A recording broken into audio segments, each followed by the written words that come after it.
Vous rappelez un grand moment de l'histoire de la France que le président de l'Assemblée nationale a tenu à saluer solennellement il y a quelques instants. C'est la réunion le 27 mai, en effet, il y a 70 ans, du Conseil national de la résistance, préparée avec ténacité et courage par Jean Moulin, qui est devenu une des grandes figures qui honorent l'histoire de notre pays. Mais tous ceux qui étaient autour de la table,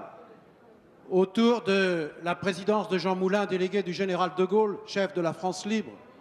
c'étaient les représentants de tous les mouvements de résistance. C'étaient les chefs des partis politiques engagés dans la résistance et des organisations syndicales. Ces hommes, ces femmes, tous ceux qui, pendant ces années sombres de l'occupation, ont sauvé l'honneur de la France, pensaient à la libération et pensaient à la reconstruction du pays. Et ils avaient un même idéal, c'était de tourner les pages affreuses de l'occupation, les pages affreuses de la collaboration. Et ils avaient un idéal qui était celui de faire vivre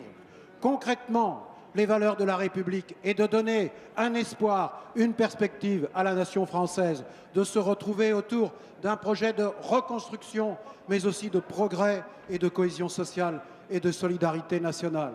C'est cette œuvre-là dont nous sommes les héritiers. Et Monsieur Chassaigne, je ne me résigne pas à croire que cet héritage a disparu. Il nous appartient non pas de le contempler comme une relique que l'on aurait mis dans un placard, mais quelque chose qui est le creuset de notre action d'aujourd'hui, qui doit nous motiver pour engager toutes les réformes dont notre pays a besoin, c'est-à-dire, comme je le dis souvent, sauver le modèle social et républicain français, mais en ayant le courage de le réformer, parce que si on ne le fait pas, ce modèle-là disparaîtra et nous voulons qu'il perdure et qu'il persiste, parce qu'il est construit autour d'une idée fondamentale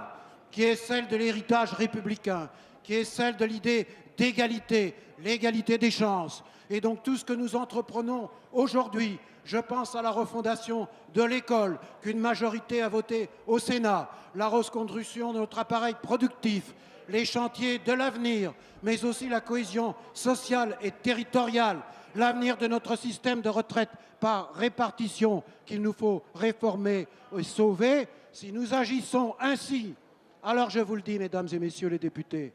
nous serons fidèles à l'esprit du Conseil national de la résistance, parce que nous n'aurons pas renoncé et que nous n'aurons pas accepté ce qui nous demandait il y a déjà quelques années de démanteler méthodiquement le programme du Conseil de la résistance. Eh bien, c'est le programme de la majorité, c'est le programme du gouvernement, mais je suis sûr qu'il correspond aussi à une majorité du peuple français.